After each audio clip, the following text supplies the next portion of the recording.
siapa ada pengantar? Silakan mungkin. Baik, selamat siang Romo Yadi, Romo Jono, para frater dan Pak Sulis, Pak Anto dan Pak Agung. Selamat siang berkah dalam.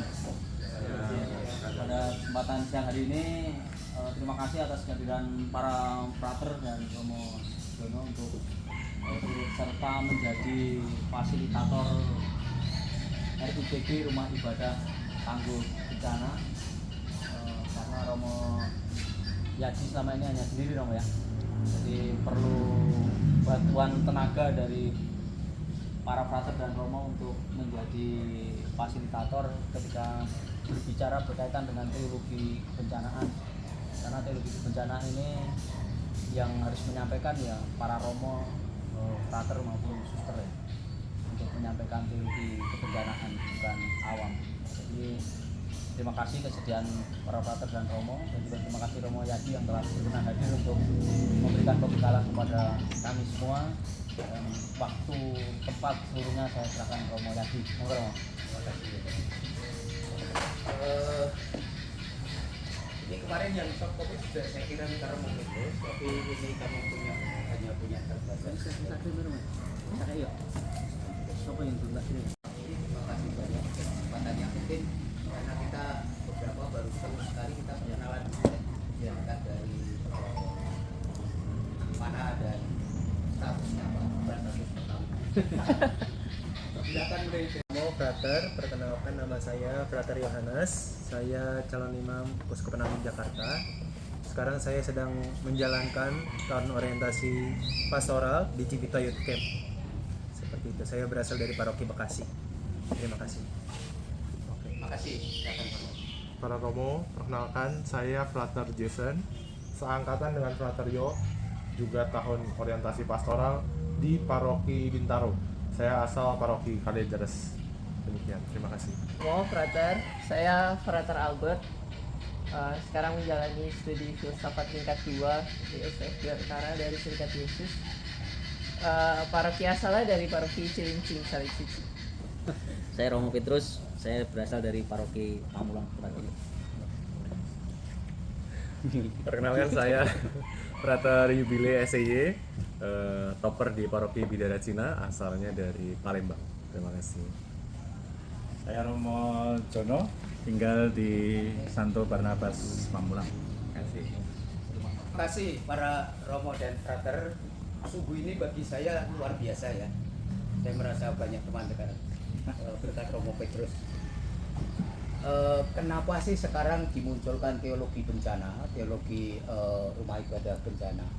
Sebetulnya ini program dari awalnya Islamic Relief yang mengajak kita mengelola kebencanaan itu tidak hanya secara teknis saja, tetapi kita juga harus mendasarkan pada spirit masing-masing agama dan kepercayaan.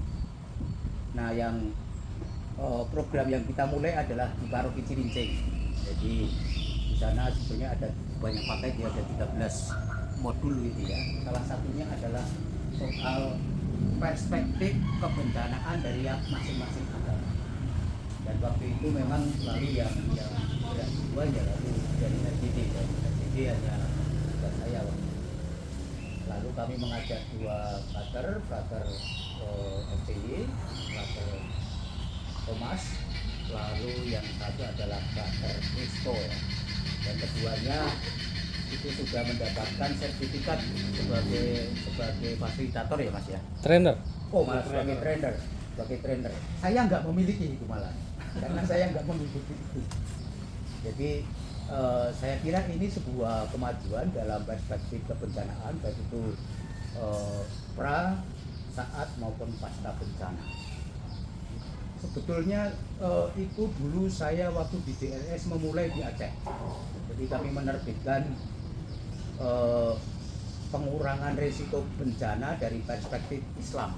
Lalu yang kami minta untuk menulis adalah para kiai di Aceh. Lalu kami terbitkan buku itu karena yang ngasih pengantar adalah seorang pastor, maka saya berhubungan dengan MUI Aceh waktu itu.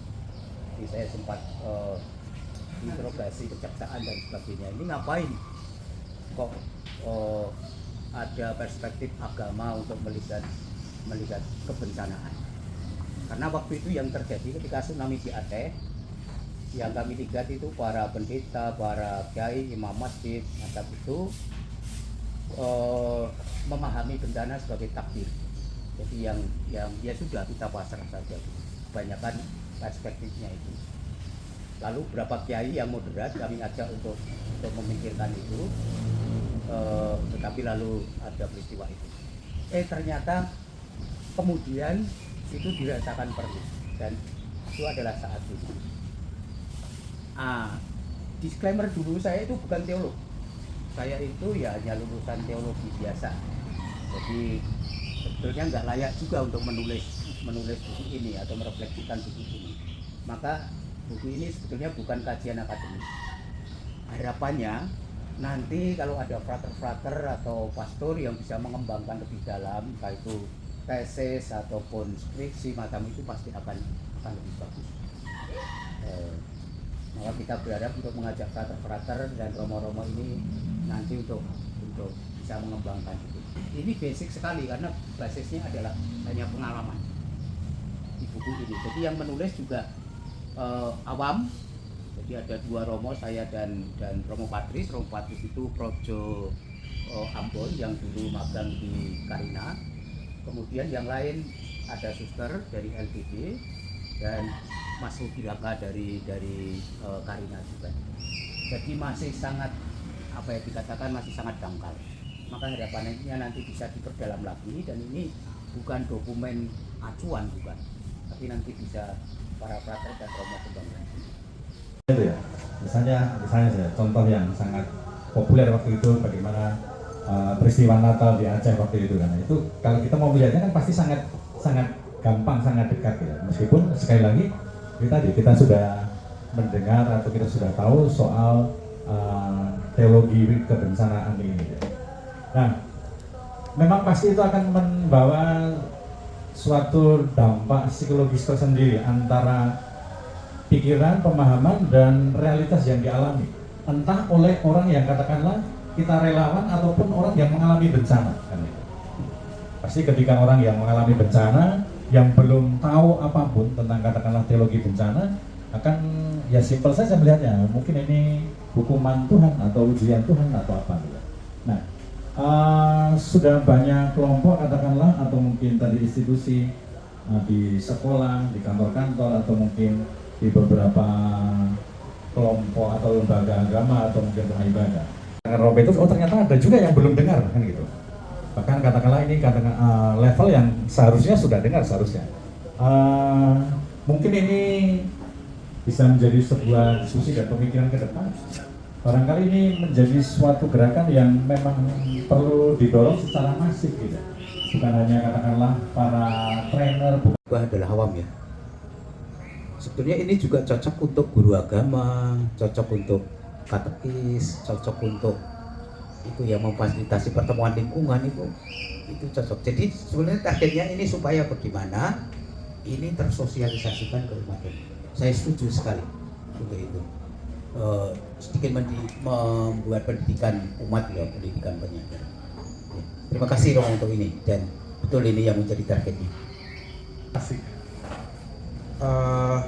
Ya, saya melihat ini sangat bagus. Terima kasih Romo udah membawakan ini. Memang saya sangat yakin bahwa sesuatu yang baik itu mesti muncul pertama-tama dari kesadaran, ya. Dari kesadaran, nggak bisa ujuk-ujuk dari atas begitu ya, kita mengharapkan tiba-tiba dari katakanlah Kemenang atau negara langsung kita buat RITB, kita semuanya macam-macam. Karena persoalan negara kan nggak cuma satu, persoalan KAJ katakanlah juga bukan cuma RITB aja.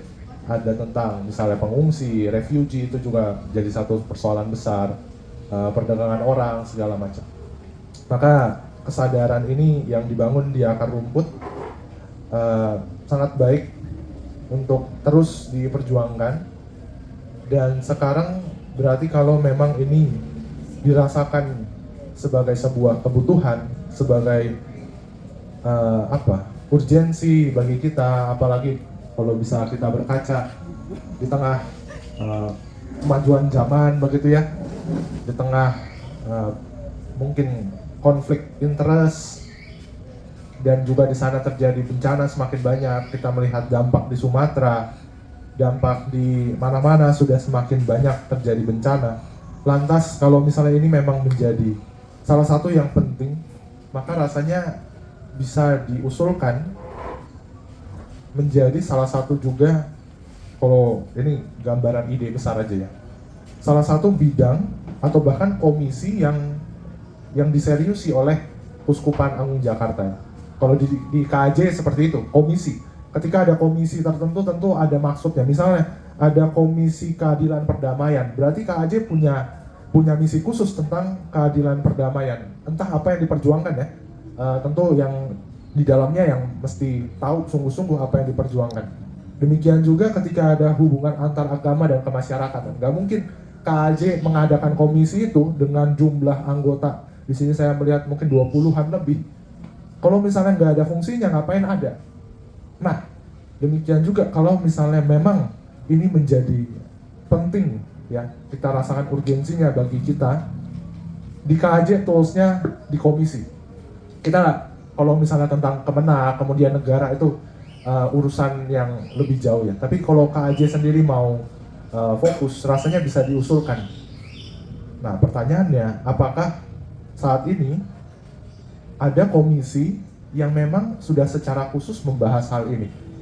Nah, jangan-jangan kita bermainnya hanya di sekitar-sekitar sini nih, trainer, fasilitator atau apapun namanya, atau kita bergerilya di level pastor paroki. Memang itu bagus, tetapi kalau misalnya mau dibuat seperti yang Romo Suharjono katakan, masif gerakannya, rasanya bisa dari komisi KAJ. Sehingga nanti ketika rapat-rapat pastores itu pun diangkat ya, diajak para romo, nanti ada pembekalannya, sungguh-sungguh romo nanti dimasukkan di dalam mungkin pedoman dasar Dewan Paroki untuk memperhatikan sungguh-sungguh keberlanjutan penanganan bencana yang nggak cuma sekarang kan, ya pasti ada lah ya, nggak mungkin nol sama sekali. Misalnya pelatihan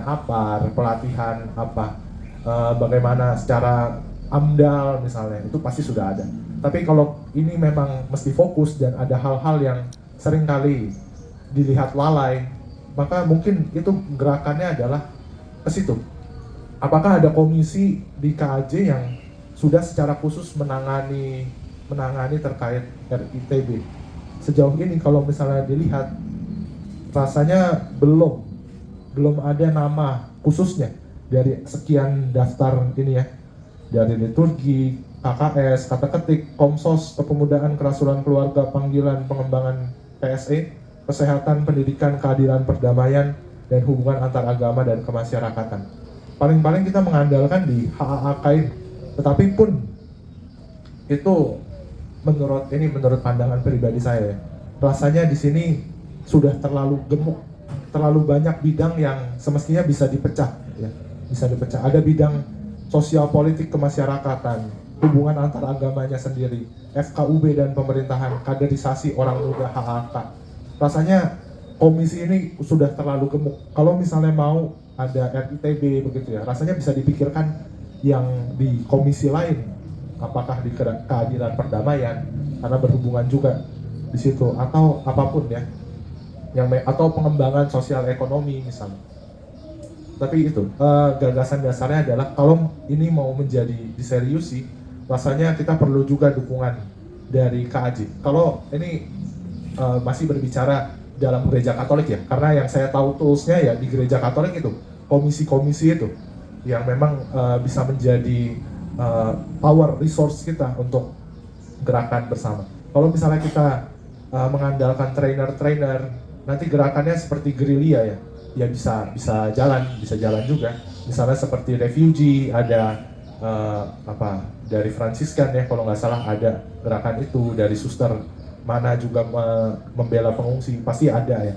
Tapi kalau misalnya ini menjadi sangat urgent, rasanya bisa diajukan juga.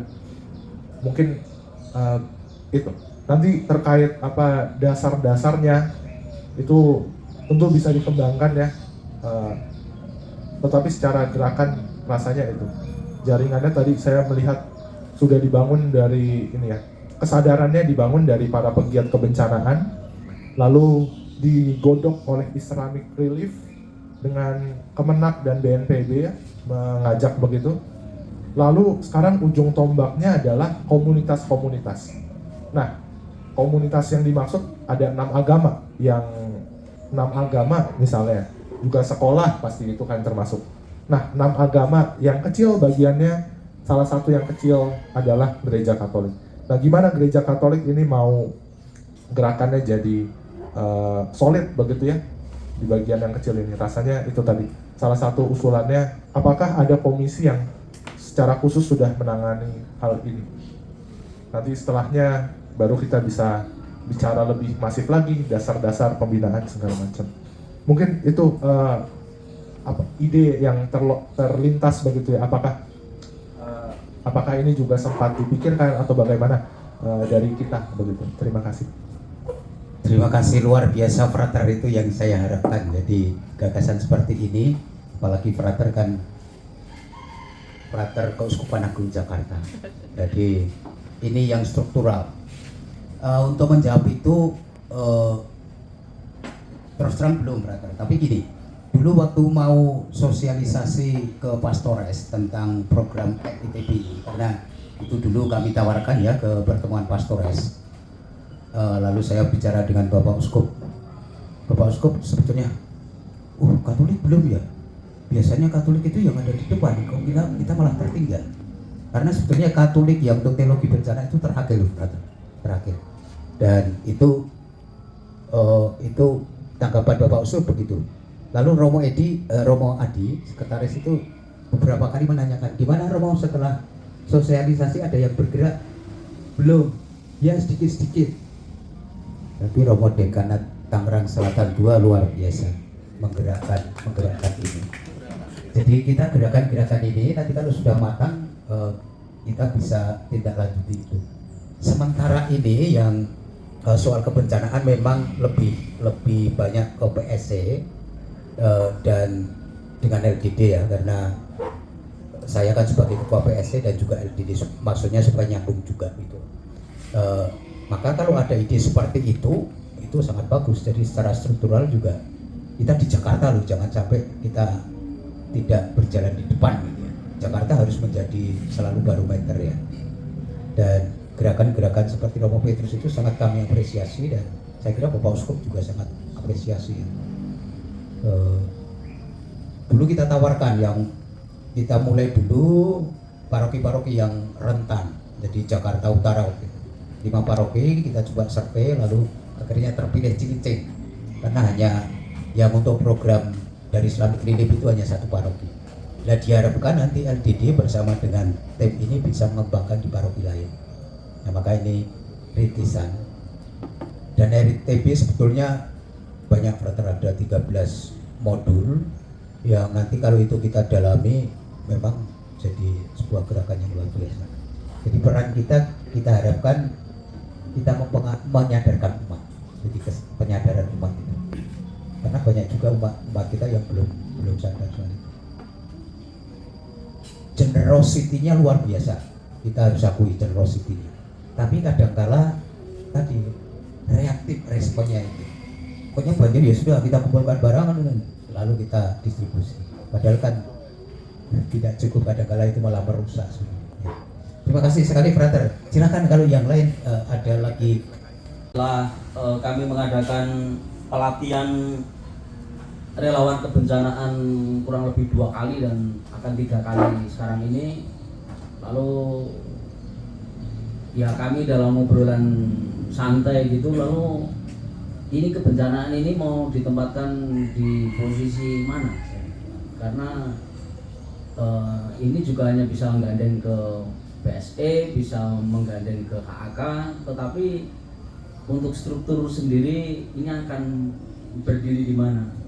Lalu saya mengusulkan, ini memang di PRTDB Keuskupan itu belum ada GBH yang membidangi kebencanaan atau rumah ibadah tangga bencana. Atau kita usulkan saja, saya bilang, misalnya kita mulai dari Pamulang karena kita punya alasan khusus, karena ini berkaitan dengan penanggulangan, bukan hanya soal menunggu bencana lalu kirim bantuan, tetapi penanggulangan ini yang paling penting. Maka kalau kekaryawanan aja masuk ke DPH, apalagi ini berkaitan dengan kebencanaan, misalnya ada DPH bagian penanggulangan bencana atau DPH di RITB.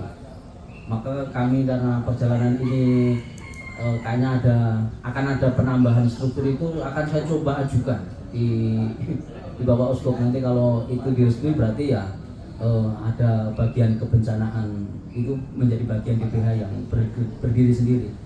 Kalau seandainya tidak bisa, ya kami kemarin bicara ya ini berarti tim khusus saja atau membuat tim khusus, karena supaya mereka juga masuk ke SAPAM, mereka juga punya anggaran, mereka juga punya dana talangan ya, karena bencana tidak ada yang bisa memprediksi. Sewaktu-waktu bisa terjadi dan harus berangkat, namanya orang Kelly atau apa hanyut di sungai kan nggak bisa ditunda nanti ya mau nggak mau kan harus segera berangkat gitu kan, dan itu harus ada dana talangan yang berkaitan dengan itu. Kalau tidak ada sub yang membidangi itu kan akhirnya akan menjadi kendala juga. Dan kami juga sudah mengupayakan pembelian perahu karet dan sebagainya, dan ini di bawah kami ada dantonnya Pak Yudi sebagai danton. Saya mengatakan semua peralatan tolong dilengkapi, nanti untuk struktur kita sambil jalan aja. Yang pertama. Yang kedua, inspirasi dalam kitab suci itu ya banyak sekali berkaitan dengan ini tadi, teologi kebencanaan. Tetapi kalau kita akan berbicara lebih dalam bahwa ya membuang sampah yang tanpa disadari setiap saat itu ternyata juga bisa menimbulkan kedosaan juga. Membuang makanan itu juga ternyata masuk struktur dosa juga gitu kan. Karena kalau ini sampai kepada pemahaman umat bahwa oh ya ternyata membuang sampah ini juga tidak bisa diartikan oh ini hanya perbuatan yang biasa kok, nggak bisa. Karena ketika membuang sampah dan akhirnya sampah itu mencemari lingkungan dan membuat makhluk-makhluk itu mati, nah itu kan akibat ulahnya apa? Karena kelalaian membuang sampah. Yesus sendiri juga mengatakan ya sisa-sisa makanan itu jangan kamu buang, karena ada sesuatu yang mubazir harus dikumpulkan. Itu kan masuk juga. Ketika di Taman Eden ya memelihara dan merawat taman itu kan tugas manusia, bukan untuk merusaknya. Dan saya lihat ada begitu banyak inspirasi dalam kitab suci, dalam Imamat misalnya soal pengelolaan tanah itu ternyata juga tahun Yobel itu ada di mana 1 tahun tanah itu harus diistirahatkan kan, tidak boleh dipaksa untuk menghasilkan anggur terus menerus. Ada saatnya pruning, ada saatnya diistirahatkan dan sebagainya. Jadi kalau ini menjadi kesadaran seluruh umat, oh ya ternyata sekarang saya paham betul, ternyata ini ada dalam kitab suci, dalam teologi, bahwa akhirnya membuat orang, saya yakin akan menjadi lebih hati-hati. Gitu. Ya itu mulai dari akar rumput, saya kira luar biasa ya. Di sini sudah ada berapa kelompok relawan, Romo? 2 ya? 2 kali yang pelatihan ya? Dua kali dong. Dan Tiga kali.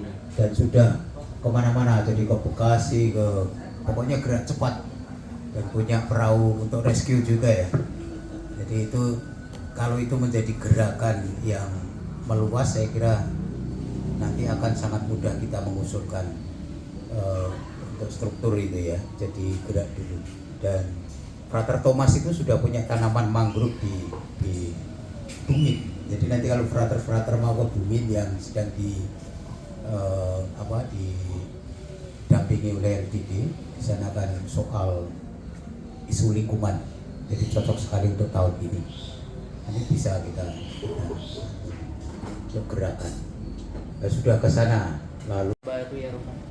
Dan saya sebenarnya ingin melihat sejauh mana mungkin Dekanat Tangerang 2 ini kan sudah jadi percontohan lah istilahnya. RITB ini diimplementasikan gitu. Apakah ada sebuah paroki yang memang akhirnya melakukan kalau yang dalam bayangan saya rumah ibadatnya itu akhirnya dalam tanda kutip direstrukturisasi hingga akhirnya siap gitu untuk menanggapi ya pertama-tama mungkin masalah perkotaan soal kebanjiran, tapi kemudian bisa juga berbicara soal gempa bumi dan hal lainnya gitu. Ataukah sudah sampai tahapan mana, itu sih yang ingin saya lihat gitu sih. Itu. baru full untuk semua paket pelatihan itu Cilincing, paroki Cilincing. Karena itu paketnya kan banyak, termasuk kalau membangun gereja pun sebetulnya harus dicek apakah ini mempunyai perspektif bencana atau enggak. Kadang-kadang kan pembangunan gereja tidak sampai ke sana, tapi lebih melihat konstruksinya dan sebagainya. Padahal kan harus dipertimbangkan bukannya hanya konstruksi, tapi juga ancamannya di sekitar sana dan sebagainya. Nah ini belum, untuk pembangunan fisik pun belum menggunakan perspektif itu. Lalu bagaimana mengatur pintunya di mana, nanti jalur evakuasinya di mana dan sebagainya. Bahkan katedral pun kan belum ada tempat evakuasi yang ditunjukkan itu kan. Ya kami dengan katedral pun belum. Tapi beberapa paroki sudah mulai, yang jelas Pamulang sudah, lalu beberapa paroki di mana saja yang masuk di sini, yang masih bagian-bagian, tapi memang belum. Lalu yang